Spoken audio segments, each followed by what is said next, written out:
Good evening everyone. आज की class में हम पढ़ेंगे ब्लड एंड कंपोनेंट्स। ब्लड के कंपोनेंट्स कौन कौन से होते हैं और ब्लड्स का फॉर्मेशन कैसे होता है, ठीक है। ब्लड में कौन कौन से कंपोनेंट्स होते हैं, उन सब के बारे में आज हम स्टडी करेंगे, ठीक है। तो फर्स्ट है ब्लड। ब्लड क्या होता है? तो it is a fluid that circulates through the bodies blood vessels. जो ब्लड है वह एक फ्लूइड है ना, जो सर्कुलेट होता है अपनी पूरी बॉडी में ब्लड वेसल्स के थ्रू, ब्लड वेसल्स के द्वारा अपनी पूरी बॉडी में सर्कुलेट होता है, ठीक है। और करता है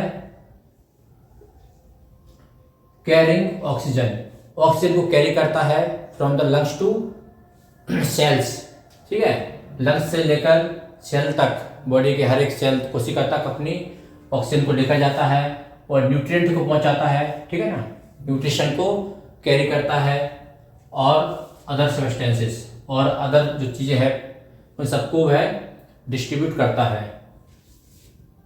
it also remove waste products from the body, और बॉडी से वेस्ट प्रोडक्ट को बाहर फेंकता है, जैसे कि CO2 को सेल से लंग्स तक लेके आएगा और लंग्स के थ्रू बाहर हो जाएगी। और ब्लड में होता है यूरिया, है ना, यूरिक एसिड, क्रिएटिनिन, उन सबको किडनी को थ्रू बाहर कर देता है, ठीक है। तो वह एक वेस्ट प्रोडक्ट को बाहर निकालने का काम भी करता है, ठीक है। क्या है? एक फ्लूइड है जो कि ब्लड वेसल्स के थ्रू पूरी बॉडी में सर्कुलेट होता है और ऑक्सीजन को कैरी करता है, न्यूट्रिएंट्स को कैरी करता है और यह बॉडी से वेस्ट प्रोडक्ट को, ठीक है, वेस्ट प्रोडक्ट को बाहर करता है, ठीक है। ये है किसके बारे में? ब्लड के बारे में। अब देखते हैं हेमोपोएटिक टिश्यू। हेमोपोएटिक टिश्यू मतलब जो ब्लड का फॉर्मेशन कहाँ होता है? हेमोपोएसिस क्या होता है?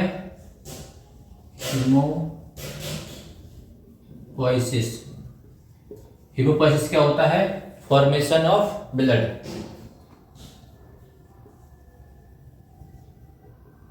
फॉर्मेशन ऑफ ब्लड, ठीक है। ब्लड के फॉर्मेशन क्या बोलते हैं? हेमोपोएसिस, ठीक है ना। तो हेमोपोएटिक टिश्यू मतलब कि ब्लड का फॉर्मेशन कहाँ कहाँ पर होता है? तो इसमें 3 जगह होती है, जैसे कि एम्ब्रियोनिक मतलब जन्म से पहले, ठीक है। एम्ब्रियोनिक स्टेज मीन्स जन्म से पहले, या फीटस में। फीटस में जो ब्लड का फॉर्मेशन होता है कहाँ होता है? बोन मैरो में, लिम्फ नोड में और यकृत में और लिवर एंड स्प्लीन, थाइमस, ठीक है। फीटस में लगभग बहुत सारी जगह पर ब्लड का फॉर्मेशन होता है, जैसे कि बोन मैरो हो गया, लिम्फ नोड हो गया, यकृत हो गया और लिवर, स्प्लीन एंड थाइमस में क्या होता है? ब्लड का फॉर्मेशन होता है। इस समय जब फीटस होता है, ठीक है, जब उसका जन्म नहीं हुआ है। और एट बर्थ के समय में क्या होता है? सभी बोन्स जितनी भी उसके शरीर में बोन्स हैं वहाँ पे ब्लड का फॉर्मेशन होता है, ठीक है, एट बर्थ, ठीक है। जो न्यूबॉर्न है उसकी ऑल बोन्स, बॉडी की सारी जो बोन्स हैं उनमें ब्लड का फॉर्मेशन होता है। अब देखते हैं एडल्ट में, ठीक है। एडल्ट्स में क्या होता है? एडल्ट्स में होता है एक्सियल स्केलेटन, ठीक है। एडल्ट्स जो होते हैं वयस्क हो जाते हैं, ठीक है। एडल्ट्स में जो ब्लड का फॉर्मेशन होता है क्या होता है? जो पतली पतली बोन्स जो होती हैं, ठीक है, पतली पतली बोन्स जो होंगी, छोटी छोटी बोन्स होंगी, वहाँ पर होता है, जैसे कि स्कल, जैसे कि स्कल बोन्स में, रिब्स में, वर्टिब्रल कॉलम में, स्टर्नम में और पेल्विक गैडल मसल में। यहाँ पर क्या होता है? एडल्ट्स में ब्लड का फॉर्मेशन होता है, ठीक है। समझाया? ब्लड का फॉर्मेशन क्या होता है? एडल्ट में होगा एक्सियल स्केलेटन, जिसकी skull, ribs, vertebral column, sternum and pelvic girdle, यहाँ पर होता है ब्लड का फॉर्मेशन। है समझ में? तो जाना अपने ब्लड के बारे में। हेमोपोएटिक टिश्यू ना कौन कौन से होते हैं? एम्ब्रियो स्टेज में, एट बर्थ में और एडल्ट्स में। इसके बारे में जाना इसके बाद जाना अपन ने हीमोपोइसिस क्या है, फॉर्मेशन ऑफ ब्लड होता है। और एक और टर्म होती है haematology.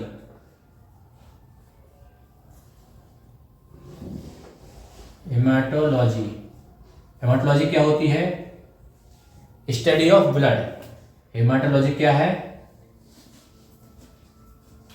Study of blood. Blood की स्टडी को क्या बोलते हैं, हेमाटोलॉजी। हेमोपोइसिस क्या होता है, फॉर्मेशन ऑफ ब्लड। अब नेक्स्ट देखते हैं अपन ब्लड कंपोनेंट्स। तो ब्लड जो होता है, ब्लड तो एक क्या है, ब्लड तो एक फ्लूइड है, ठीक है ना। फ्लूइड है, उसमें बहुत सारी चीजें मिलकर बनी हो, बहुत सारी जो ब्लड होता है बहुत सारी चीजों से मिलकर बना होता है। उसमें होता है क्या क्या होता है ब्लड में, होता है क्या होता है ब्लड में, आरबीसी होती हैं, डब्ल्यूबीसी होती है, प्लेटलेट्स होती है ना, होती है ना, होती है। प्रोटीन्स होते हैं, हार्मोन्स होते हैं, इलेक्ट्रोलाइट्स होते हैं, सब चीज होती है ना किसमें, ब्लड में। तो क्या होगा उसके, ये हो गए उसके कंपोनेंट्स, ठीक है। तो उसमें कुछ सॉलिड कंपोनेंट होते हैं, कुछ लिक्विड होता है, प्लाज्मा होता है ना। उसके बारे में अपन देखते हैं। तो ब्लड कंपोनेंट्स होते हैं, क्या होता है, फर्स्ट है क्या, प्लाज्मा। फर्स्ट कौन सा है, प्लाज्मा। यह सबसे ज्यादा क्वांटिटी में होता है, ठीक है। प्लाज्मा क्या होता है, ये सबसे ज्यादा मात्रा में होता है प्लाज्मा। कितना होगा, लगभग 55% ऑफ ब्लड, ठीक है। 55% तक क्या होता है, प्लाज्मा होता है। इसके बाद होते हैं सॉलिड, 1%, ठीक है। सॉलिड में जैसे कि हो गई अपनी अलग अलग सॉलिड में क्या हो जाएगा, ऐसे अपने इलेक्ट्रोलाइट्स हो गए हैं, अपने डब्ल्यूबीसी हो गई, सब चीज आएगी। इसके बाद है थर्ड है आरबीसी, क्या होती है, कितनी, 44%, ठीक है। आरबीसी क्या होती है, ये होती है 44%,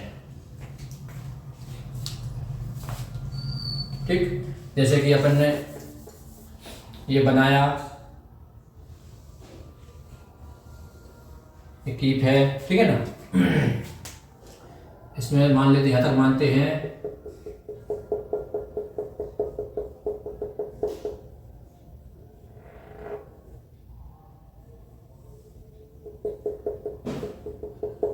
ये हो गया क्या, प्लाज्मा, ठीक है। एक प्लाज्मा हो गया, ये सॉलिड मटेरियल हो गया, और ये हो गई आरबीसीज। एक प्लाज्मा हो गया, ये हो गई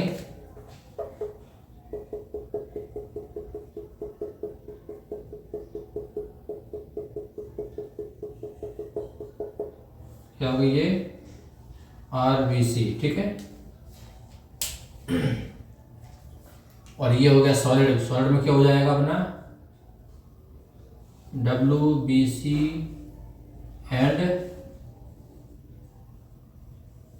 प्लेटलेट,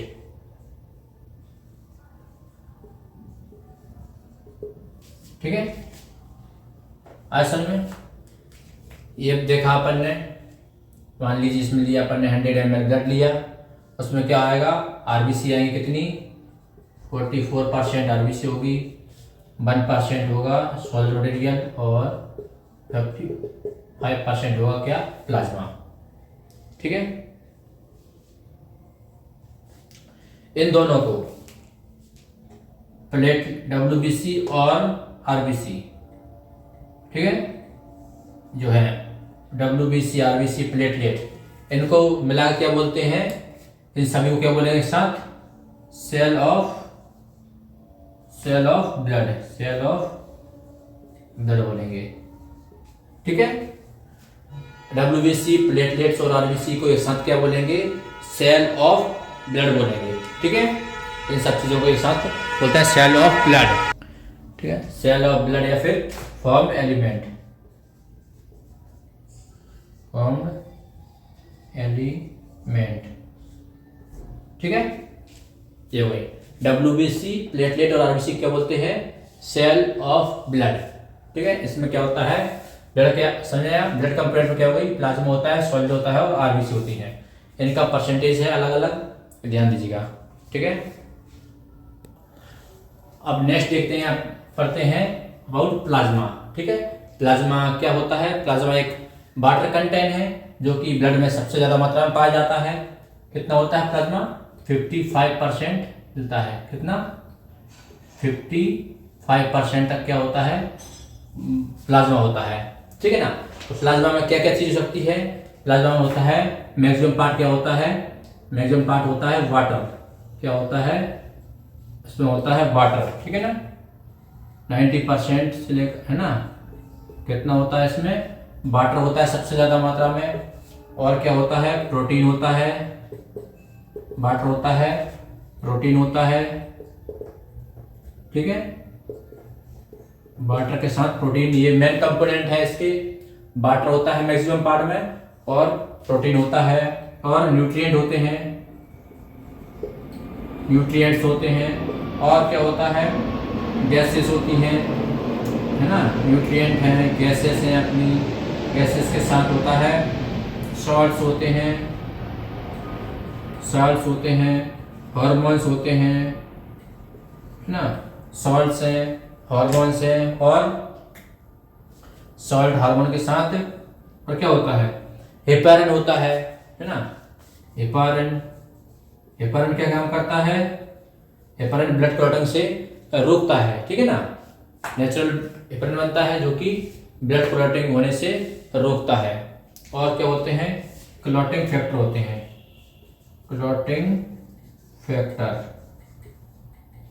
है ना, इनमें से फाइब्रोनोजन होता है, फाइब्रोनोजन के साथ साथ अपना कैल्शियम हो सकता है ना, प्रोथ्रोम्बिन हो सकता है। सब चीज़ें क्या आती हैं, क्लॉटिंग फैक्टर में आती हैं।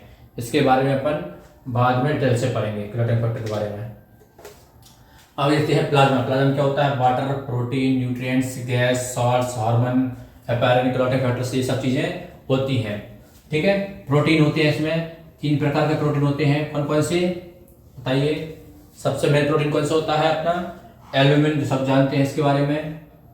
ठीक है, एल्ब्यूमिन होता है। ठीक है, एल्ब्यूमिन क्या काम करता है, ये एक अपने ऑस्मोटिक प्रेशर को मेंटेन करके रखता है। ठीक है ना, ब्लड को गाढ़ा बनाए रखने में सबसे ज्यादा हेल्प कौन करता है, एल्ब्यूमिन करता है। ब्लड गाढ़ा रहेगा तो वह वेसल्स में इजीली बहेगा। अगर ब्लड पतला हो जाता है तो क्या होता है, वह जो वाटर होता है, वाटर कंटेंट अपनी जो ब्लड वेसल्स है उससे डिफ्यूज होकर सेल्स के इधर इकट्ठा होने लगता है, जिससे एडिमा आता है। ठीक है सर, तो एल्ब्यूमिन इसको मेन कंपोनेंट होता है। और मेंटेन किसके लिए मेंटेन करता है, ऑस्मोटिक प्रेशर। ठीक है, ऑस्मोटिक प्रेशर, ऑस्मोटिक प्रेशर को मेंटेन करने में हेल्प कौन करता है, एल्ब्यूमिन करता है। इसके बाद होता है ग्लोब्यूलिन। ग्लोब्यूलिन क्या काम करता है, ग्लोब्यूलिन बनाता है एंटीबॉडीज, है ना। ग्लोब्यूलिन क्या करता है, ये बनाता है एंटीबॉडीज, एंटीबॉडीज बनाने का काम करता है। कौन करेगा, एंटीबॉडी बनाने के काम करेगा इम्यूनोग्लोबुलिन, है ना, ऐसा में।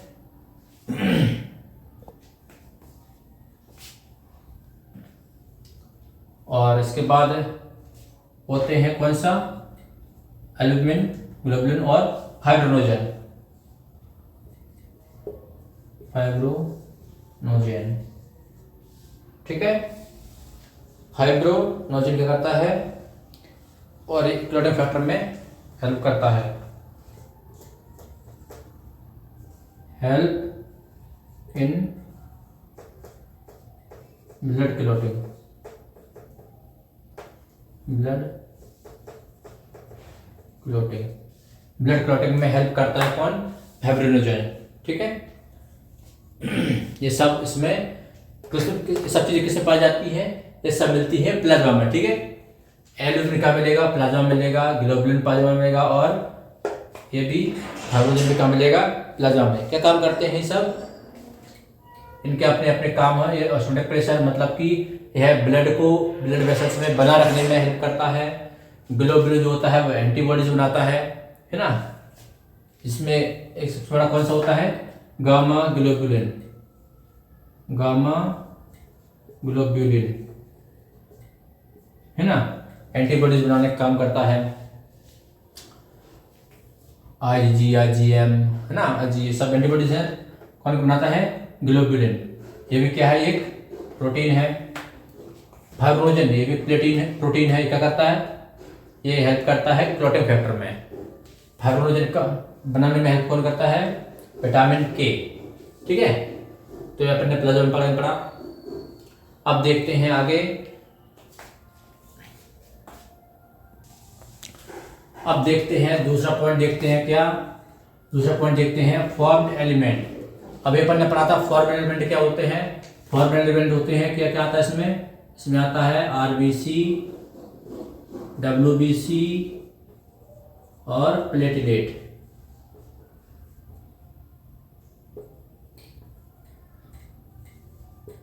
ठीक है, RBC क्या होती है, ये होती है red blood cell.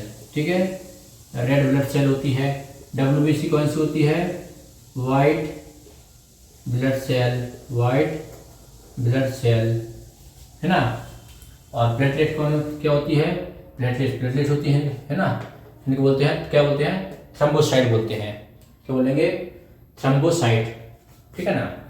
Red blood cell के काम करती है, ये करती है ऑक्सीजन को लेके जाती है कहाँ तक, लंग्स से टिश्यू के पास।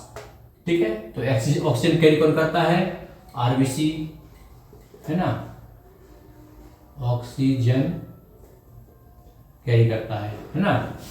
और WBC क्या काम करता है, व्हाइट ब्लड सेल का काम करती है, ये करती है अपनी इम्यूनिटी का काम। ठीक है ना।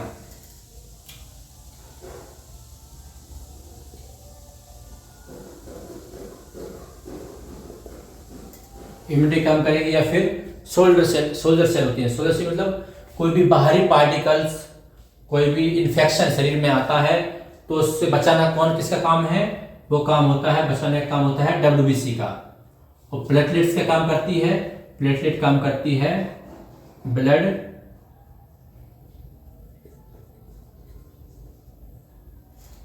क्लॉटिंग का। ठीक है, अगर कहीं कट लग जाए शरीर में, कहीं से ब्लड बाहर निकले तो उनका रोकने का काम किसका है, प्राइमरी काम किसका है, सबसे पहले काम कौन करता है, प्लेटलेट्स। इसके बाद और क्लॉटिंग फैक्टर आते हैं, वो अपना काम अलग से करते हैं, लेकिन सबसे पहले काम कौन करता है, प्लेटलेट। ठीक है, ये देखा होगा कि डेंगू का पेशेंट होता है, उसमें प्लेटलेट्स की मात्रा कम हो जाती है, प्लेटलेट्स बॉडी में कम हो जाते हैं, जिसकी वजह से उसको ब्लीडिंग होने लगती है। ब्लीडिंग होती है मतलब शरीर में इंटरनली ब्लीड होने लगता है इससे ना। तो वो सब देखते हैं। अब एक करके पढ़ेंगे, पहले पढ़ेंगे RBC के बारे में। अब फर्स्ट पढ़ते हैं अपन किसके बारे में, सबसे पहले पढ़ते हैं RBC के बारे में। RBC means red blood cell. इसको क्या बोलते हैं, RBC को बोलते हैं एरिथ्रोसाइट।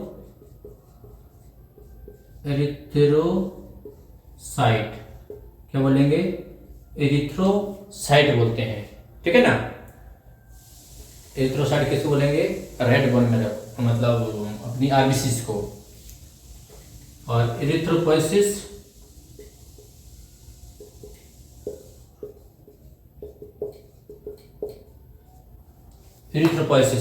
एरिथ्रोपोइसिस क्या होता है, formation of red blood cell. Formation of red blood cell क्या कहलाता है,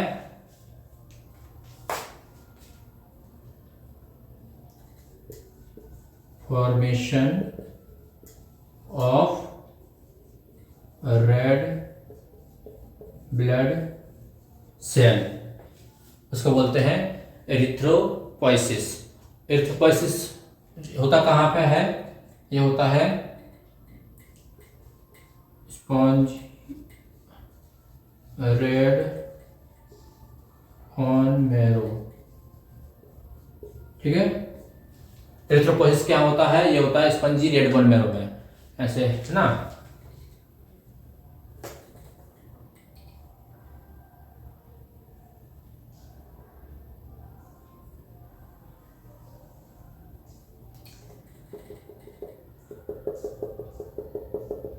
तो ये है रेड बोन मैरो, ये है red bone marrow, red bone marrow. तो यहाँ पर दोनों साइड हैं, तो यहाँ पर होता है, क्या होता है? एरिथ्रोसाइट, मतलब आरबीसी का फॉर्मेशन। एरिथ्रोपोइसिस का होता है रेड बोन मैरो में। ठीक है, आज सुनिए। अब हम देखते हैं formation of RBC, formation of RBCs. ठीक है, आरबीसी का फॉर्मेशन कैसे होता है उसको देखते हैं। तो आरबीसी का फॉर्मेशन होता है किससे? स्टेम सेल से। ठीक है, स्टेम सेल से। स्टेम सेल एक एक्टिव सेल होती है जो कि आरबीसी का या ब्लड सेल्स का प्रोडक्शन करती है। तो स्टेम सेल से क्या होगा? स्टेम सेल से बनेगा, क्या बनेगा? प्रोइरिथ्रोब्लास्ट। ठीक है, प्रोइरिथ्रोब्लास्ट सेल बनेगी। प्रोइरिथ्रोब्लास्ट से क्या बनेगा? Early normoblast cell, early normoblast cell, normoblast cell बनेगी। अर्ली नॉर्मोब्लास्ट सेल के बाद क्या बनता है? इंटरमीडिएट, फिर बनेगी इंटरमीडिएट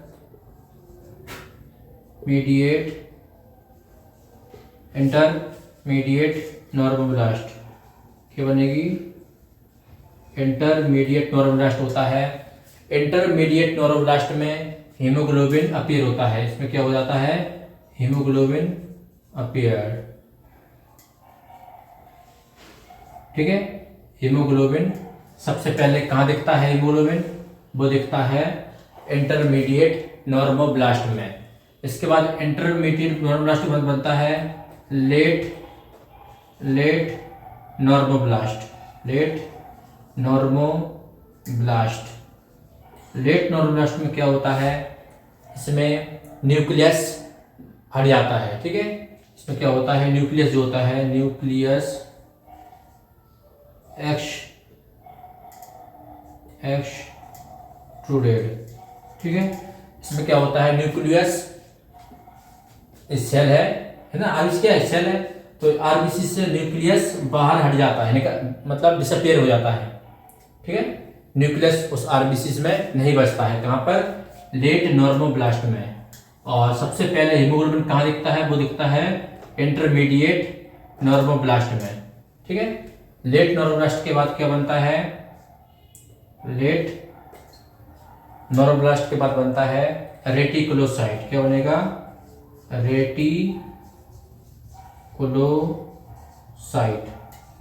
रेटिकुलोसाइट क्या होती है? यह एक इमैच्योर आरबीसी होती है। ठीक है, क्या होती है? ये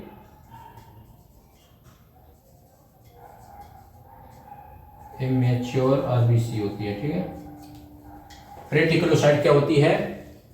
रेटिकुलोसाइट होती है इमैच्योर आरबीसी। ठीक है, इसमें क्या होता है? इसका साइज बिग साइज की होती है। कैसी होती है? यह होती है बिग साइज की। ठीक है, इसका साइज बड़ा होता है, बिग साइज की होगी और राउंड शेप होगी। बिग साइज की होगी एंड इंटरमीडिएट, इसको बोलते हैं मैच्योर होती है, और होगी कैसी? राउंड शेप की होगी।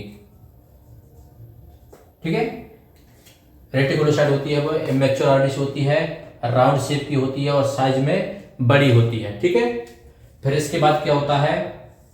फिर इसके बाद विटामिन B12 और फॉलिक एसिड। विटामिन B12 और फॉलिक एसिड उसको मैच्योर बनाते हैं। ठीक है, मैच्योर करते हैं और वो बन जाती है नॉर्मल आरबीसी, मतलब मैच्योर आरबीसी। ठीक है, किसकी रेटिकुलोसाइट को मैच्योर कौन करता है? विटामिन B12 और फॉलिक एसिड बना देते हैं उसको नॉर्मल आरबीसीज। ठीक है, और नॉर्मल आरबीसी का शेप कैसा होता है? डिस्क लाइक शेप होता है। ठीक है, ये होता है नॉर्मल आरबीसी का शेप कैसा होता है? डिस्क लाइक, डिस्क जो तस्तरी नुमा। ठीक है, दोनों साइड से वो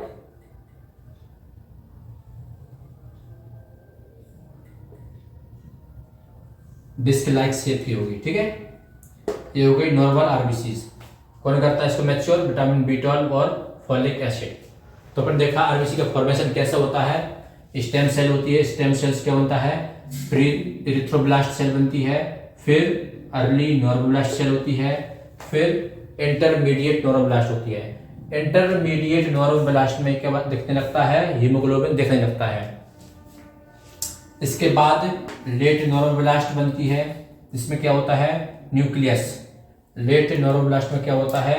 न्यूक्लियस जो वो डिसअपियर हो जाता है। इसके बाद बनता है रेटिकुलोसाइट। रेटिकुलोसाइट में क्या होता है? यह इमेच्योर आरबीसी होती है और राउंड शेप की होती है और साइज में बड़ी होती है।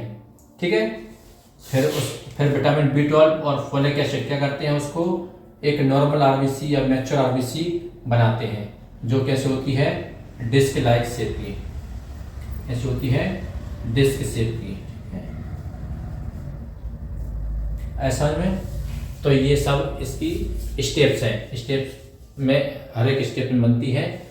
ठीक, अब आगे देखते हैं life span of RBC. Next देखते हैं लाइफ स्पैन ऑफ आरबीसी। तो बताइए आरबीसी कितने दिन तक जीवित रहती है? कितने दिन का उसका जीवन काल होता है? वह होता है कितना? कितना होता है? ये होता है 120 दिन। ठीक है, याद रखना है, बहुत इंपॉर्टेंट पॉइंट है। आरबीसी का जो लाइफ स्टाइल कितना होता है? लाइफ स्पैन होता है 120 डेज, 120 डेज होता है।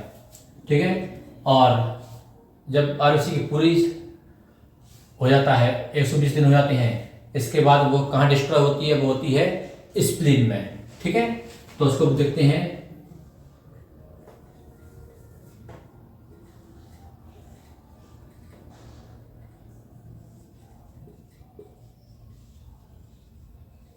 Graveyard of RBC. आरबीसी का कब्रिस्तान किसको बोलते हैं? वह बोलते हैं किसको? स्प्लीन को। इसको बोलेंगे स्प्लीन को। ठीक है, ग्रेवयार्ड ऑफ आरबीसी किसको बोलेंगे? स्प्लीन को बोलेंगे। लाइफ स्पैन कितना होता है? 120 डेज होता है। ठीक है, और कहाँ होता है? एक तो हो गया स्प्लीन में, और ब्रेक डाउन कहाँ होता है? इसके बाद स्प्लीन में टूट गया, हीमोग्लोबिन टूट गया, है ना?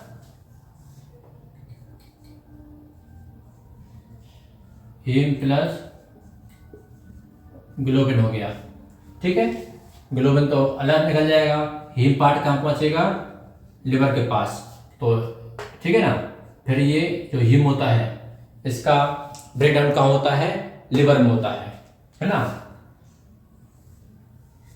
हीम पार्ट का जो है इसका ब्रेक डाउन कहाँ होगा? लिवर में होगा। तो मतलब आरबीसी का ब्रेक डाउन कहाँ होता है? लिवर में। ठीक है, आरबीसी का ब्रेक डाउन कहाँ हो गया? लिवर में।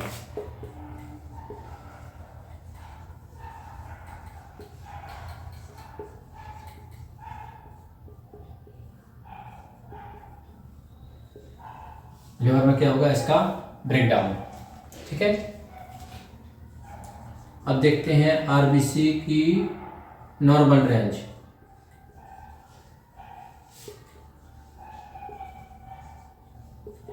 आरबीसी जो होती है उसकी नॉर्मल रेंज कितनी होती है मेल और फीमेल में, बताइए। आरबीसी की नॉर्मल रेंज कितनी होती है मेल एंड फीमेल में, मेल में कितनी होती है और फीमेल में कितनी, बताइए। मेल में कितनी होती है 4.5 से लेकर 5.5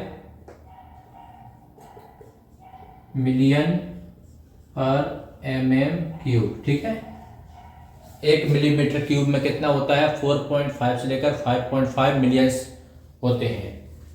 और फीमेल में कितनी होती है 4 से लेकर 4.5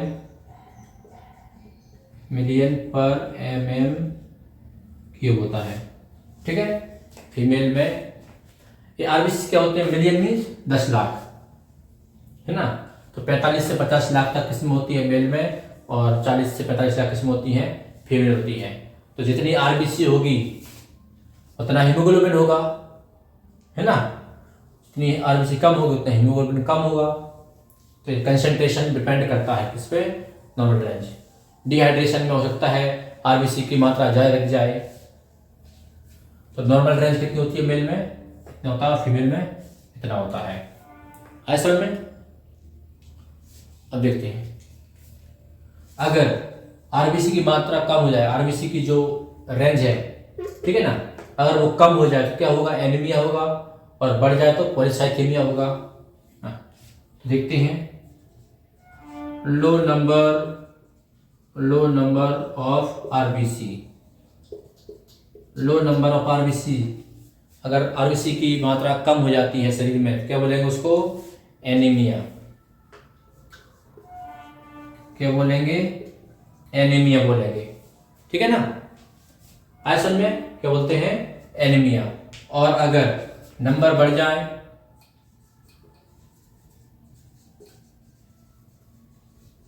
हाई नंबर ऑफ आरबीसी, क्या बोलेंगे बताइए, पॉलीसाइथेमिया। क्या बोलेंगे, पॉलीसाइथेमिया।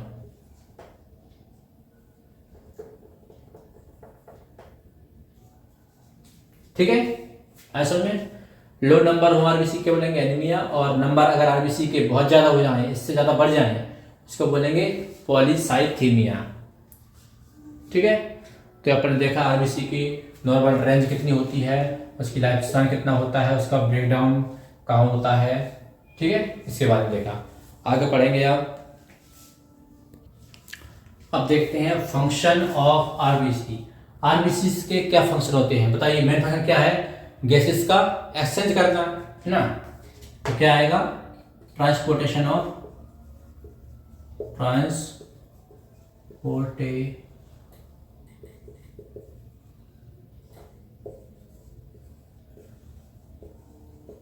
गैसेस का ट्रांसपोर्टेशन करने का कहलाता है आरबीसी का फंक्शन है। इसमें क्या होता है, हीमोग्लोबिन ऑक्सीजन के साथ बाइंड होता है, हीमोग्लोबिन ऑक्सीजन के साथ बाइंड होता है तो उसका बोलेंगे oxy haemoglobin, oxy haemoglobin, oxy haemoglobin बोलेंगे। और जब हीमोग्लोबिन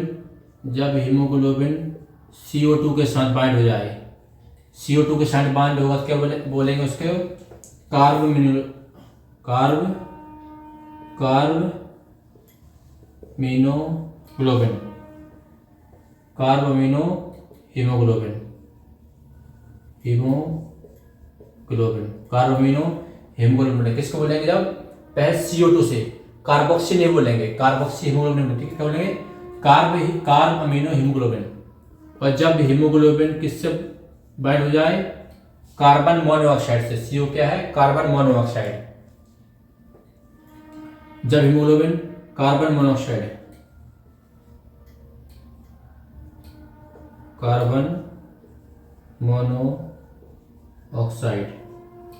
जब कार्बन मोनोऑक्साइड से बाइंड होगी उसको बनाएगी कार्बोक्सी हीमोग्लोबिन, कार्बोक्सी हीमोग्लोबिन, ठीक है।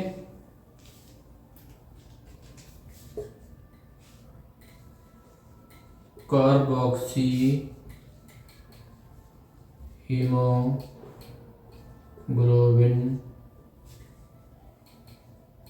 300 टाइम्स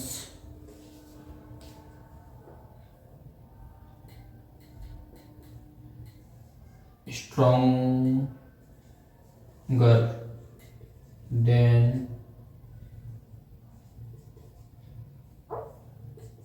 ऑक्सी हीमोग्लोबिन।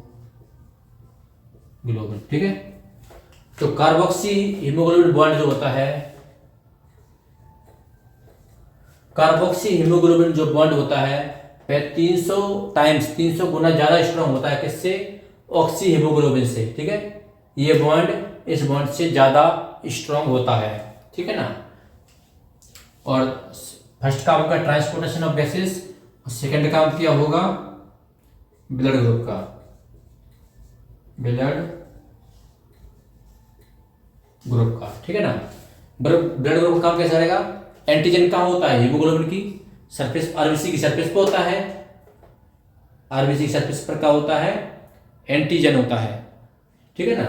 जो एंटीबॉडी एंटीजन रिएक्शन से पता चलता है कि उसको ब्लड ग्रुप कौन सा है। तो ये होगा फंक्शन ऑफ आरबीसीज। अब नेक्स्ट जो ब्लड सेल है वो है डब्ल्यूबीसी। जो नेक्स्ट ब्लड सेल है वो है डब्ल्यूबीसी। यह डब्ल्यूबीसी मीन्स क्या होता है? White blood cell. White blood cell होती है। ठीक है, जैसे कि आप लिखते हैं न्यूट्रोफिल होगा, इशनोफिल, बेसोफिल, लिम्फोसाइट, मोनोसाइट, ये सब क्या होती हैं? डब्ल्यूबीसी होती हैं।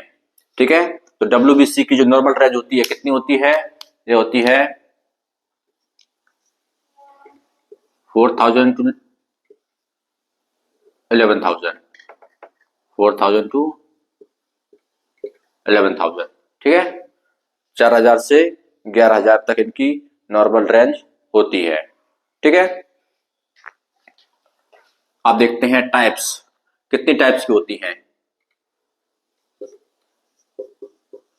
Types of WBC. डब्ल्यूबीसी कितने टाइप्स की होती हैं इनके बारे में देखते हैं। तो डब्ल्यूबीसी होती हैं 2 टाइप्स की।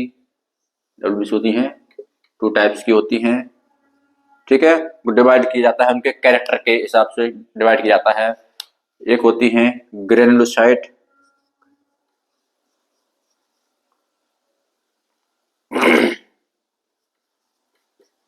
ग्रेनुलोसाइट होती हैं, और होती हैं एग्रेनुलोसाइट।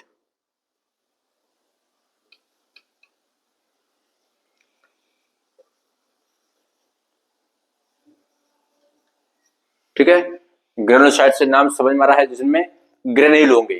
ठीक है, छोटे छोटे ग्रेन्यूल होंगे वो होगा ग्रेनुलोसाइट, और जिसमें ग्रेन्यूल नहीं होंगे वो होगा एग्रेनुलोसाइट होगा। तो जो ग्रेनुलोसाइट होती है, ग्रेनुलोसाइट होती है 3 प्रकार की। जो ग्रेनुलोसाइट होती हैं वह होती हैं 3 प्रकार की। ठीक है, 3 प्रकार की कौन कौन सी होती हैं? फर्स्ट होती है ग्रेनुलोसाइट 3 प्रकार की होती है, जिनमें से फर्स्ट होती है न्यूट्रोफिल। न्यूट्रोफिल। ठीक है, ग्रेनुलोसाइट में फर्स्ट कौन सी होती है? वो होती है न्यूट्रोफिल। न्यूट्रोफिल, और न्यूट्रोफिल जो होती है वह कैसी होती है? ये होती है मल्टीलोब्ड। न्यूट्रोफिल होती है, न्यूट्रोफिल हो गई। न्यूट्रोफिल कैसी होगी? ये होगी मल्टीलोब्ड। इसमें क्या होगा? मल्टीलोब न्यूक्लियस होगा। ठीक है, मल्टीलोब न्यूक्लियस होगा, तो ये होगी न्यूट्रोफिल। ठीक है, इसमें ग्रेनुल होते हैं। ठीक है, ये बना दिए ग्रेन्यूल्स, ये हो गई न्यूट्रोफिल। अब दूसरी होती है कौन सी? सेकंड होती है ईओसिनोफिल। सेकंड होती है ईओसिनोफिल। ईओसिनोफिल जो होती है वह होती है कैसी? बाइलोब्ड। ईओसिनोफिल जो होती है वो होती है बाइलोब्ड होती है। ईओसिनोफिल होती है बाइलोब्ड होगी। ठीक है, इसमें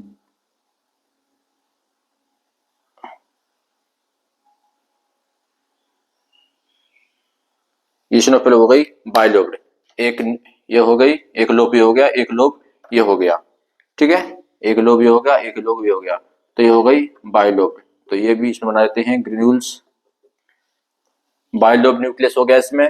अब थर्ड होगी कौन सी, थर्ड होगी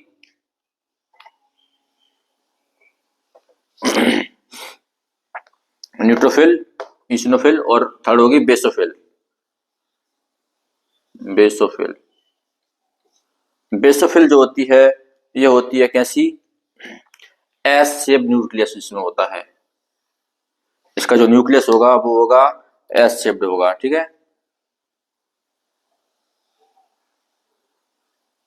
एस शेप्ड न्यूक्लियस होगा, और इसमें भी ग्रेन्यूल्स होते हैं। आया समझ में। न्यूट्रोफिल में कैसा होता है, मल्टीलोब्ड,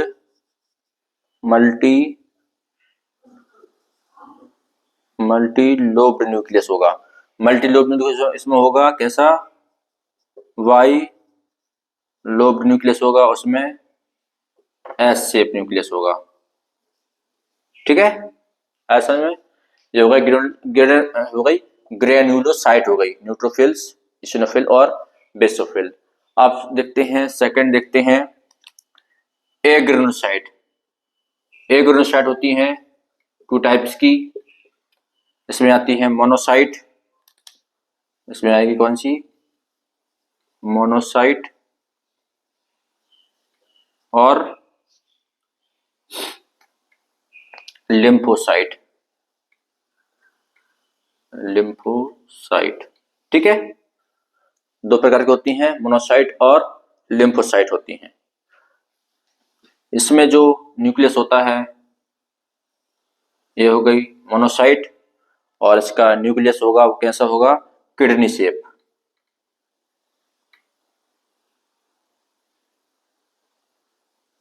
ठीक है, किडनी शेप न्यूक्लियस इसमें होगा, और इसमें ग्रेन्यूल्स नहीं होंगे, ठीक है ना, इसमें होगा किडनी शेप न्यूक्लियस, कैसा हो गया, किडनी शेप,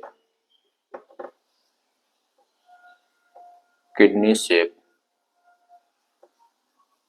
इसका न्यूक्लियस कैसा है, किडनी शेप न्यूक्लियस है। अब देखते हैं कौन सी, लिम्फोसाइट। लिम्फोसाइट जो होती है वो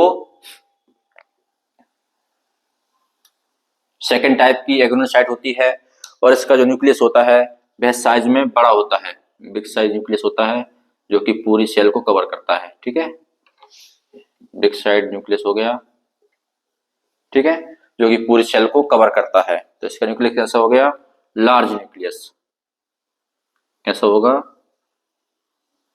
लार्ज न्यूक्लियस, ठीक है, लार्ज न्यूक्लियस किसका होता है, लिम्फोसाइट का। तो माइक्रोस्कोप में जब देखते हैं तो उनके न्यूक्लियस के अकॉर्डिंग उसको अपन मालूम लगाते हैं, है ना, जैसा न्यूक्लियस होगा उसके पता चलेगा कि अगर मल्टीलोब न्यूक्लियस है तो पता चलेगा कि न्यूट्रोफिल है, अगर बाइलोब्ड है तो इसिनोफिल है, एस शेप्ड है तो बेसोफिल है, किडनी शेप है तो मोनोसाइट है, और अगर पूरा सेल्स को कवर कर रहा है तो वो लिम्फोसाइट है। उनके ग्रेन्यूल्स और न्यूक्लियस को देखकर मालूम करते हैं, पता करते हैं कि वह कौन सी प्रकार की डब्ल्यूबीसी है, ठीक है। तो ये थे डब्ल्यूबीसी के टाइप्स, अलग अलग टाइप्स के होती हैं। अब आगे देखते हैं, अब एक करके पढ़ते हैं। फर्स्ट पढ़ते हैं न्यूट्रोफिल के बारे में, ठीक है, फर्स्ट देखते हैं न्यूट्रोफिल।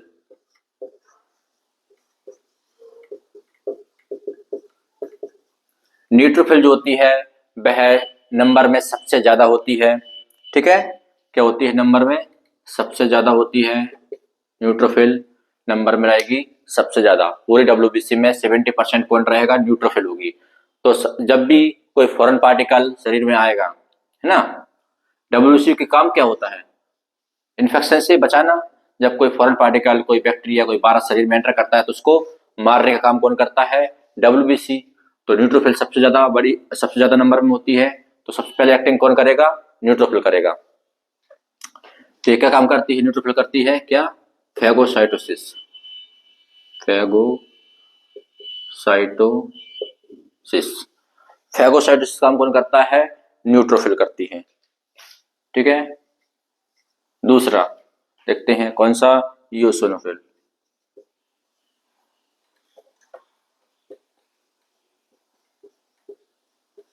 यूसिनोफिल क्या होती है? ये काम करती है क्या?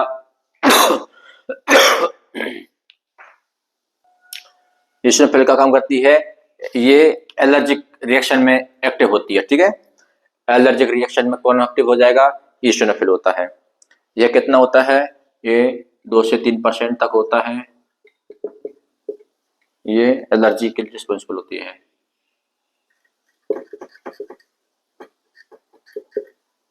ठीक है, एलर्जी से रिस्पॉन्स कौन करता है? ईस्टोनोफिल करता है रिस्पॉन्स। थर्ड है बेसोफिल।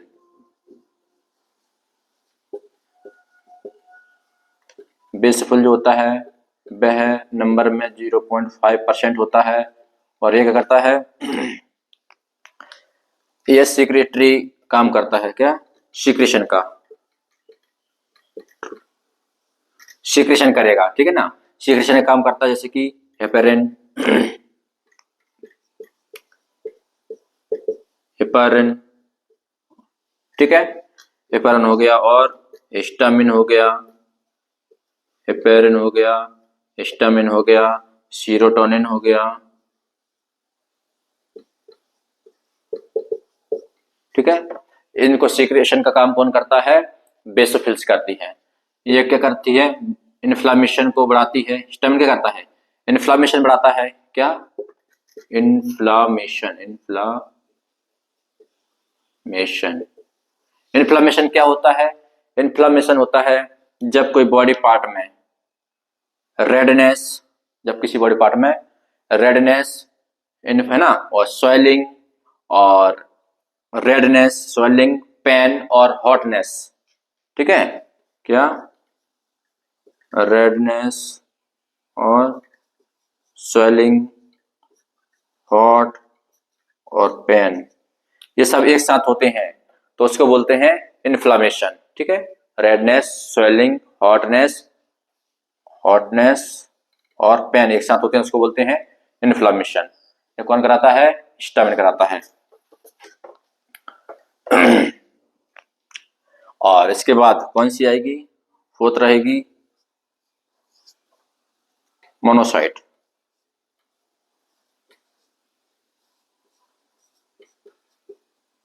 मोनोसाइट नंबर में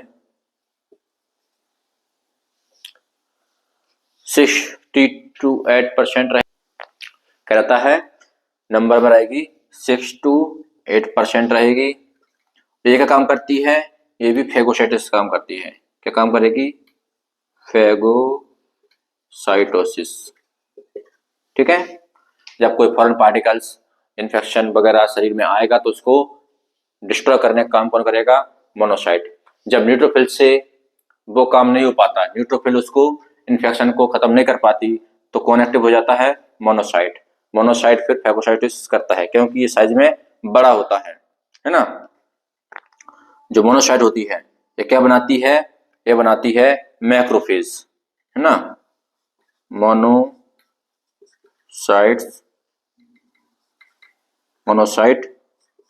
मेक्स मैक्रोफेज।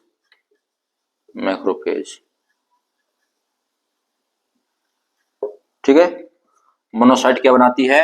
मोनोसाइट बनाती है मैक्रोफेज को। मैक्रोफेज क्या होती है?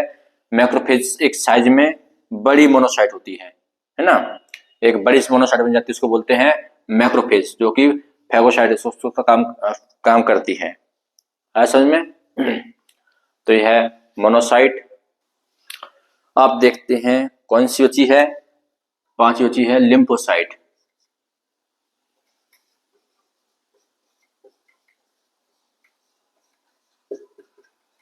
लिम्फोसाइट, ठीक है ना, ये 5th नंबर की होती है लिम्फोसाइट। ये 18 से 20% तक, 18 to 20% तक होती है। और ये इसका फंक्शन क्या होता है? ये है इम्यून सिस्टम बनाती है। ठीक है, ये बनाती है क्या? Immune system. It makes immune system,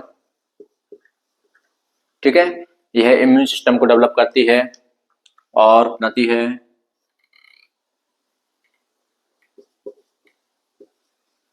develop क्या, एंटीबॉडीज, एंटीबॉडीज, और एंटीबॉडीज को डेवलप करती है। एंटीबॉडीज कौन सी होती हैं, बी लिम्फोसाइट और T lymphocyte, B lymphocyte and T lymphocyte.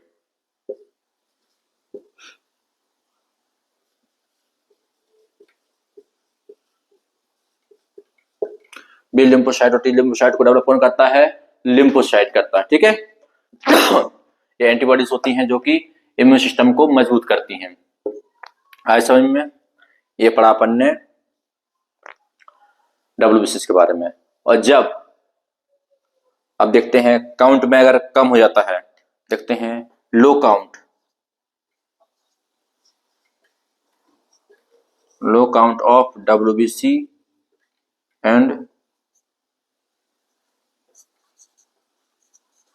High count of WBC, ठीक है।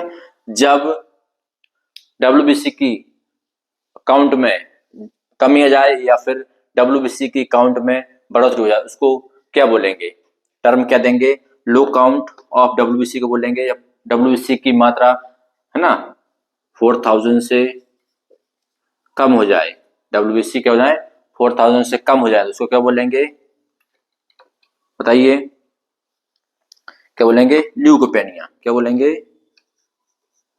ल्यूकोपेनिया, ठीक है। क्या बोलते हैं, ल्यूकोपेनिया। जो पेनिया वर्ड होता है वो कमी हो जाता है, ठीक है ना। सब थ्रोम्बोसाइटोपेनिया पढ़ा था, पेनिया वर्ड क्या होता है, कमी,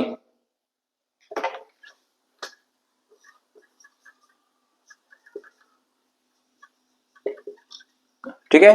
क्या बोलेंगे, लो काउंट को बोलेंगे ल्यूकोपेनिया बोलेंगे, और हाई काउंट क्या बोलेंगे, ल्यूकेमिया, है ना। क्या बोलते हैं, ल्यूकेमिया, ठीक है। हाई काउंट क्या बोलते हैं, ल्यूकेमिया,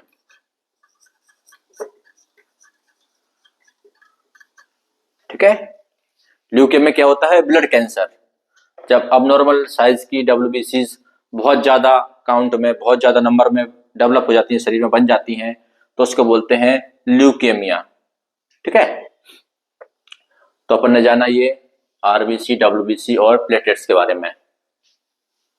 आया समझ में, ये क्या होती हैं, डब्ल्यूबीसी होती हैं सोल्जर ऑफ बॉडी। जो भी कोई फॉरेन पार्टिकल शरीर में एंटर करेगा तो उसको मारने का काम कौन करता है, डब्ल्यूबीसी करते हैं। तो ये क्या करती है, अपनी इम्यूनिटी को मजबूत करती है, इम्यून सिस्टम को डेवलप करती है। तो ये अपन ने पढ़ा आज आरबीसी, डब्ल्यूबीसी और प्लेटलेट्स के बारे में। धन्यवाद। नेक्स्ट सेल है प्लेटलेट्स। नेक्स्ट सेल ब्लड में कौन सी है, वो है ब्लड का प्लेटलेट है। प्लेटलेट को क्या बोलते हैं, थ्रोम्बोसाइट्स बोलते हैं, है ना। प्लेटलेट को क्या नाम है, दूसरा नाम है थ्रोम्बोसाइट। थ्रोम्बोसाइट मींस थ्रोम्बस बनाती है, इस जो सेल थ्रोम्बस बनाती है ना। साइट मींस सेल और थ्रोम्बस मींस थक्का, ऐसी सेल जो कि थक्का जमाने का काम करती है, ठीक है ना। तो प्लेटलेट जो होती है बनी होती है मेगा कैरियोसाइट से बनी होती है, ठीक है। ये बनी होती है मेगा कैरियोसाइट से बनी होती है और स्मॉलेस्ट ब्लड सेल है, ठीक है। ये क्या होती है, साइज में सबसे छोटी होती है। और क्या है ये एक एन्यूक्लिएटेड है, इसमें न्यूक्लियस नहीं होता है, ठीक है। इट इज एन्यूक्लिएटेड, इसमें न्यूक्लियस नहीं है। इसकी जो नॉर्मल रेंज होती है वो होती है कितनी, 1.5 लाख से लेकर 3 लाख तक होती है, ठीक है। नॉर्मल रेंज हो गई 1.5 से लेकर 3 लाख तक इसकी नॉर्मल रेंज होती है। और इसकी जो लाइफ स्पैन होती है, उसका जीवन काल है ना, कितने दिन तक वो जिंदा रहती है, जीवित रहती है, तो उसका लाइफ स्पैन है 7 डेज का। 1 वीक तक एक प्लेटलेट्स उसकी जीवित रह सकती है। और जब प्लेटलेट का काउंट कम हो जाता है, ठीक है, तो लो काउंट ऑफ प्लेटलेट्स का जब काउंट कम हो जाता है 1.5 लाख से या 1 लाख से कम हो जाता है, 1 लाख से कम हो जाता है उसको बोलते हैं थ्रोम्बोसाइटोपिनिया। ठीक है, क्या बोलेंगे? थ्रोम्बोसाइटोपिनिया। ये कंडीशन कब होती है? ये किसी ब्लड डिसऑर्डर में हो सकता है, या फिर डेंगू।